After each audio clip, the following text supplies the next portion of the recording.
wax ni dañu nekk en guerre contre ennemi boo xamante ni gisuñu ko waaye bu ñu jaawalee guerre yi bu ñu jaxasee guerre yi bu ñu yokk ci xar mi karaw parce que des fois je vois ci réseaux sociaux yi pendant que nous parlons de xeex bi ñuy xeex coronavirus bi d'autres personnes se lèvent pour di indi yeneen critiques yeneen xeex yeneen xare donc xare boo ci bëree front rek dafay metti donc nañu bañ a jaawale combat yi comme disent les autres restons concentrés ci combat bi nga xamante ne am nañu ko ci coronavirus bi actuellement dëkk yëpp ngir éviter feebar bi law ñoo def confinement total alors confinement total nag ñii ñu ngi naan mënta nekk fii Sénégal ñii naan mën na nekk fii Sénégal mais damay ragal tey ni docteur Bousso waxee am na fu muy toll ñi dem ci confinement total su boobaa nag dina metti pour góorgóorlu bi ak néew ju doole bi ndaxte ñun xam ngeen ni amuñu habitude di dem di def ay ndugg supermarché di ko denc donte du yëfi tubaab yëfi africain la sax fii ci Sénégal yàgg nañu di def grenier yàgg nañoo am sàq mag ñi buñ daan bay ceeb beeg dugub beeg ñoom seen dañ ko daan def ci seen grenier mag ñu tuddee woon ko sàq je parle ci contrôle professeur Massamba Gueye donc sàq moomu yàgg nañu wax ni sàq mi bu jeexee surga mën naa yooy surga bu yooyu nag baaxut donc ñu ngi wax ni tey bu ñu demee ba décider pour def confinement total bi dina am borom kër yu bëri yoo xamante ni du ñu mën a peut-être yore seen njaboot comme il faut mais bon urgence moom urgence la voilà urgence moom urgence la am na fu urgence du toll mesure d'urgence xawma état d'urgence dafa war a ànd ak ay mesures yoo xamante ni peut-être gouvernement bi ñoom ñoo ci gën a habilité pour wax ci xëy nañ ci jël ay matuwaay nécessaire et je pense que ñoom it dinañ ko def pour jàppale population bi ñu mën a góorgóorlu balaa may ñëwaat ci affaire coronavirus bi j'aimerais indi quelques précisions concernant faux docteur bi muy docteur Samba quelque chose comme ça moom docteur Samba gis ngeen ni jot naa ko invité ci Yeewu Leen bi le 11 avril 11 avril 2016 fàtte woon naa sax ni mus naa ko invité parce que je reçois tellement d'invités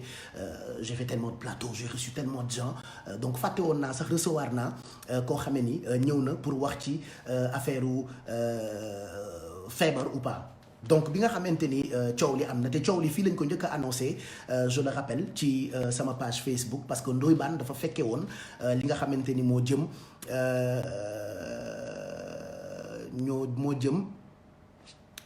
ci nu mu tudd moo jëm ci kooku ñu jàppoon di docteur Samba bon je vais pousse tuuti li nga xamante ni mooy commentaire yi comme ça ma mën a wax lu leer donc Ndoye Bane bi mu ñu woowee ci Facebook bi vendredi dernier ci la ñu wax ni am na koo xamante ni jàpp nañu ko et que am na loo xamee ni bu ko continuer woon rek dina jur bombe pour man pour yéen pour ñëpp le lendemain nag ci la ñu yëg ni am na koo xamante ni il s'est fait passer paraît-il pour un médecin pour un docteur ou je ne sais quoi mu tudd docteur Samba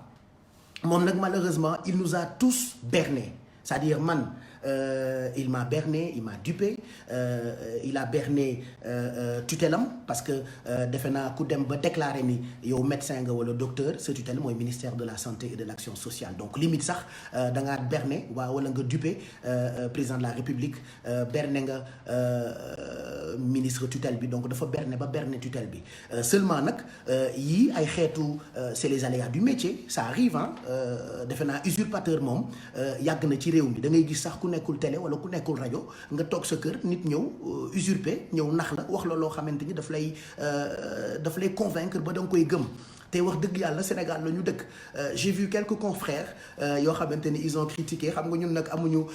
solidarité de corps malheureusement ñun suñu biir rek entre télé ngay gis ñuy xastante waaye tey doo gis benn militaire xas moroomu militaire am donc solidarité de corps boobu defe naa bu ñu génnee ci problème mu li nga xamante ni moo di coronavirus bi war nañu ko am ñun ñi nga xamante ni ñoo nekk ci médias yi moo xam animateur moo xam journaliste parce que nit day jàppale nawleem j'ai vu quelques critiques quand même loolu itam y a pas de souci man yàgg na ma ak critiques yi seulement itam téye sa clavier rek bind lu la neex sans pour autant nga xam exactement lan moo xew defe naa dafay ci am solo et que le gars qui a parlé à la télé il a répondu à toutes les questions que je lui ai posées parce que man fàtte woon naa ni invité naa ko et quand on a su que il se faisait passer pour un médecin benn collègue journaliste moom mu yónnee YouTube lien bi pour wan ma ni effectivement yónnee woon nga ko ma ne ko yow yaa ngi may tiiñal di après moi j'ai regardé et j'ai même partagé ci sama WhatsApp pour dire que kon ndekete waa ji il a berné tout le monde hein et quand il était venu dans mon émission il était venu uniquement pour parler d'un événement bu ñu doon organiser benn panel pour sensibiliser nit ñi xawma ci feebar cardiovasculaire tout ça je me rappelle même plus parce que c'était en 2016 le 11 avril exactement donc comme actuellement problème bi mu ngi ci loxoy yoon nañu xaar yoon bu ko defee dinañu mën a xam kan mooy waa ji et que lan moo tax mu def li mu def pourquoi fi mu jógee ba fi mu jaar depuis ces années muy gëmloo nit ñi c'est un docteur alors qu'il l'était pas donc ku berne tutelam berne peut-être ay chef d'État parce que paraît-il que bokk na APR paraît-il que cadre la fa paraît-il que fotowu na ak ministre de la santé paraît-il on entend tellement de choses j'ai vu certaines personnes wax ni jëluñu disposition yi ci war da ngeen ko waroon jël et tout ça en tout cas yéen ñi nekk ci médias yi c'est-à-dire amul kenn koo xamante ni boo dee def émission dina la jaral ou di nga jël ay enquête ci invité bi xool ay diplôme am wala bu la waxee ni fii la nekk wala fii la jaar est-ce que di nga dem ci école boobu di laajte c'est-à-dire c'est des dispositions yoo xamante ni wax dëgg yàlla je ne pense pas que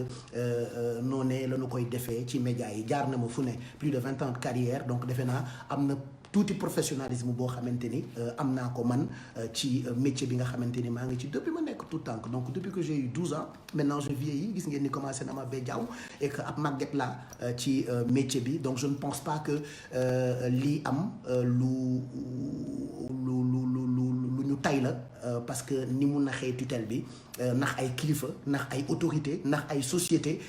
nax ay nit ne leen mën na tester Covid-19 bi non ne la ma naxee et puis jaarul woon kese ci sama émission jaar na aussi j'ai vu ça sur les réseaux sociaux parce que VAR dafa xew léegi lu waaye di def na ko xam jaar na aussi ngonal il est passé presque partout donc loolee nga xam ne def na ko on va laisser le soin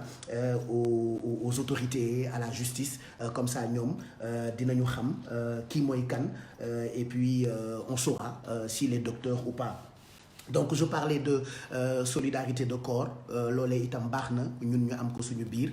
ndax la plupart de personnes yu ma gis ñu wax ci ñëpp c'est des gens yoo xamante ni seq na ma ak ñoom teranga et c'est des premiers à me féliciter quand je fais de belles choses à la télé donc defe naa bu amee rëq-rëq boo xamante ni am na ko xëj na du sama tayeef wala du sama coobare ku ci mën baax na nga allo Pape Cheikh écoute voilà ça tu devais pas faire pourquoi tu as fait ça tu devais prendre des dispositions comme ça man itam ma joxe ay explication xëj na nag dafa fekk Sénégal souvent dañoo tàmm dégg tëll rek ni damm na yenn saa yi dañuy juger sans pour autant ñu xam mais yéen ñëpp xam ngeen ni réew mi bëri na ay usurpateurs et que ñu koy dund bëri donc le gars fi mu jaar yëpp defe naa jot na fa def ay mbir et on espère que dina indi ay dinañ ci indi loo xamante ni dina mën a dalal xelu sénégalais yi parce que c'était pas le moment muy def loolu c'était pas le moment coow lu mel noonu di am donc ñu ngi xaar fan la wànnent di mujjee ki gëtam donc loolu rek laa mën a wax tey ci coowal ki nga xamante ni mooy docteur Samba par rapport ak li nga xam ne ni woote na ko te nekk ko et que mu jaaroon ci sama émission donc nañ ci bàyyi xel bu baax et qu'on évite de critiquer pour critiquer parce que yenn saa yi nga gis ay faux sachants ak ay demi-experts seen temps yëpp dañu koy passer ci internet bi à dire ce qu'ils veulent yooyu itam nañu koy éviter man je ne suis pas un donneur de leçons waaye baax na itam ñuy gën di réfléchir et solidarité de corps bi nañ ci gën a bàyyi xel entre gens de même métier loolu dafa am solo donc le faux médecin je le rappelle encore il a dupé plus d'un et le ministre ak ñeneen ku nekk berne na la ba nga xam ne ni tey daal on sera plus regardant, ça je le promets, on sera plus regardant ci invité yi parce que man moom dama koy yombalal nit ñi souvent voilà ku ma woo rek vraiment jàpp ci invité ma diw c'est un lii c'est un là donc c'est ce que je fais tout le temps mais on sera plus regardant par rapport ak invité yi nga xamante ni dañ leen di recevoir ci émission bi voilà donc nañ ci bàyyi xel bu baax je regarde en même temps certains commentaires ak certains messages yoo xamante ni c'est des internautes qui nous envoient ça et que baax na itam ñu koy lire parce que kenn ku nekk fa nga nekk yaa ngi rafetlu taxawaayu nit ñi nga xamante ni ñoo nekk ci média yi di def ay messages de sensibilisation pour li nga xamante ni moo jëm ci xeex bi nga xamante ni tàmbali nañu ko di ko xeex li nga xamante ni moo di Covid-19 coronavirus bi donc c'est tellement dur c'est tellement difficile pour tout le monde c'est difficile pour tout le monde parce que actuellement ñëpp a jaaxle tey docteur Bousso daf ñoo tiital xeetu tiital goo xamante ni ñun ñëpp jot nañoo paniqué ñun ñëpp jot nañoo stressé léegi defe naa li ci des rek mooy respecter consignes yi nga xamante ni ministère de la santé joxe na ko muy set bi raxas loxo yi yooyu yëpp c'est important la répétition elle est pédagogique conseil du doy mieux vaut prévenir que guérir tubaab wax na ko xoddee ko balaa ngaa lakkale mag ñi yàgg nañu koo wax donc nañu góorgóorlu ci cet gi c'est-à-dire tout le temps je vous dis balaa ngaa xam ni wér a neex nga tëdd feebar tey jii feebar bu ndaw bu la dalee da ngay stressé da ngay sonn donc waxatuma la coronavirus bi la nga xamante ni xamaguñu exactement ban vaccin moo koy faj est-ce que mën nañ koo éviter est-ce que mën nañ koo faj avant même muy yàq lu bëri ci yaramu doomu aadama parce que bu ñu demee tey ba tàmbali di am ñaari cas yu graaw loolu defe naa mën nañ koo éviter à condition ñu respecter mesures barrières yi nga xamante ni jóge na ministère de la santé jóge itam fi nga xam ne ni moo di organisation mondiale de la santé donc nañ ci góorgóorlu bu baax dinañu permettre quand même ñu mën koo éviter parce que fi mu tollu tembe ñi nekk bitim réew jaaxle nañu ñi nekk Sénégal jaaxle nañu ñi nekk ci hôpitaux yi jaaxle nañu surtout ñoom on pense tellement à eux yenn saa yi nga gis ci ñoo xamante ni dañuy kaas ni amuñu matériel bi ci war pour mën a def li nga xamante ni mooy seen liggéey parce que bu maladie ñëwee ci seen ay loxo la ñuy njëkk a jaar te bu ñu jaaree ci seen i loxo maara day taali bu ñu amul benn protection ñoom it mën nañoo feebar dëkk yu bëri actuellement ñii seen i fajkat feebar nañu ñii seen i fajkat dee nañu te loolu itam kenn ñaanu ko yàlla pour des personnes qui ont vraiment envie de nous aider moo tax quand j'entends certaines personnes comme Youssou Ndour dire que ñoom c'est de véritables gaynde dama koy dëggal parce que gaynde rek moo mun yenn yi ñoom nag yàgg nañoo ak urgence yàgg nañoo ak dee d'habitude du leen jaaxal mais coronavirus bi nii muy def ci àddina jaaxal na sax ku dul médecin jaaxal na ku dul docteur jaaxal na ku dul scientifique jaaxal na ku dul borom xam-xam buy liggéey ci kër docteur donc c'est comme ñoom ñoo jaaxle ñoom ñoo stressé ba di ñu ñaan c'est-à-dire da ngay gis ni léegi médecins yeeg docteurs yi dañuy ñaan duñu saraxu toog leen seen ay biir kër bu ñu demee ba diñu ko saraxu kon ça veut dire que affaire bi garaaw na xeetu garaaw boo xamante ni bu yeboo rek ñu toog suñu ay biir kër c'est-à-dire nii ñu xawee ragal confinement total bi parce que méngoowul ak suñu ay réalité sociale distanciation sociale bi bu ñu ko respecté wul bu ñu demee ba décider pour def confinement total fii ci Sénégal c'est-à-dire loolu rek moo fii sës que mu neex que mu naqadi que mu difficile que mu facile c'est-à-dire faudra aussi que ñu def loolu suñu bopp que tollatuñu ci lii moo mën a nekk lii mënul nekk donc ñun ñoo war a góorgóorlu balaa ñuy àgg ci stade dara am gouvernement décidé ko alkaati yi taxaw ku ko respecté wul ñu indil la ci ay problème et pourtant du arranger sénégalais bi du arranger citoyen bi donc ñaan nañu yàlla toll foofu donc c'est le moment où jamais ñun ñëpp ñu góorgóorlu parce que ñaari cas yi ñu dégg ni am nañ ko tey jaaxal nañu y a aussi les cas importés y a aussi les cas de contact y a aussi les cas communautaires yi moo tiitaloon nit ñi fan yëpp te ba léegi mu ngi wéy di ñu tiital parce que dem nañu ba feebar bi c'est-à-dire dootuñu xam sax fan lay jógee am na ay nit yoo xamante ni dal na leen xamuñu fan la ñu jëlee feebar bi donc loolu dafa di lu garaaw loo xamante ni nañ ci bàyyi xel wér dafa neex balaa ngaa xamante ni wér a neex nga feebar chaque jour moo wax ko donc nañ ci bàyyi xel bu baax et qu'on évite de jaxase combat yi bu ñu boolee combat bi ak yeneen i combat xëy na bu ñu bëggee beneen combat nañu bàyyi ba combat bi passé ñu doog a dugg ci yeneen i combat mais bu ñu déconcentré woo rek dinañu dugg ci ay futilités yoo xamante ni ça n'a pas de sens parce que actuellement on a tous besoin de conseils on a tous besoin de sensibilisation on a tous besoin de wéetal jël on a tous besoin de personnes qui nous donnent des informations yoo xamante ni ça peut nous servir moi j'ai tellement de questions yoo xamante ni dama koy posé wu ci sama bopp yéen tamit waxi nopp jigéen yi wérul naka la ñu war a dem fajoo ñi nga xamante ni ñoo nekk urgence naka la ñu war a dem fajoo ñi nga xamante ni ñooy sentir ay symptômes naka la ñu war a def est-ce que dañoo war a dem hôpital ndekete waruñu dem hôpital dañoo war a woote ñu jël si leen est-ce que ñëpp dinañu am réflexe su woote pour ñu jël si la parce que dafa am lu wolof tuddee beddi yenn saa yi yenn feebar yi bu la dalee dañu lay beddi stigmatisation boobu nag dañu koo gis ci ay feebar et pourtant ku ne xam na ni feebar du gàcce suñu borom moo koy tegee te bu la ko tegee boo ko nangoo rek di nga ko mën a dund moi je connais tellement de personnes yoo xamante ni am nañu ay feebar yu garaaw yoo xamante ni il a fallu que ñu nangu ko pour mën a combattre feebar boobu ba mën a dund normal léegi àdduna bi suñu borom baaxee nañu yoo xamante ni tey lu feebar garaaw dinañ ko mën a faj dinañu ko mën a traité c'est-à-dire yow mi feebar sax yaay gën a wér ñi nga xamante ni peut-être sentir nañu ni feebaruñu donc nañu góorgóorlu di respecter encore une fois consignes yi nga xamante ni jox nañ ñu ko pour éviter li nga xamante ni moo di coronavirus bi tout à l'heure j'étais parti voir benn kilifa gu mag dem seeti ko muy nit ku baax ma koy ziar bu baax c'est-à-dire boo duggee ci kër gi rek y a même plus possibilité de joxante loxo amatul possibilité ñuy accoladante c'est-à-dire de loin ngeen di tàllante loxo distance su 1 mètre bi dañu ko war a respecter c'est important les gens pensent que ay kaf la les gens pensent que ay ree la mais ça a beaucoup d'importance nañu ko respecter ñun nag fii dañ ñu bàkkee ñu Mamadou Ndoye Bane laay waajowoo léegi nii Ndoye Bane je vais t'appeler dans quelques minutes inspecteur Ndoye Bane parce que actuellement yaa ngi ànd ak alkaati yi il faut que ma woo la comme ça nga am ay informations yoo ma jox donc je disais ñun dañ ñoo bàkkee loolu sax daf may naqari des fois que sénégalais amul discipline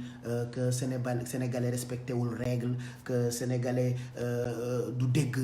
yooyu yëpp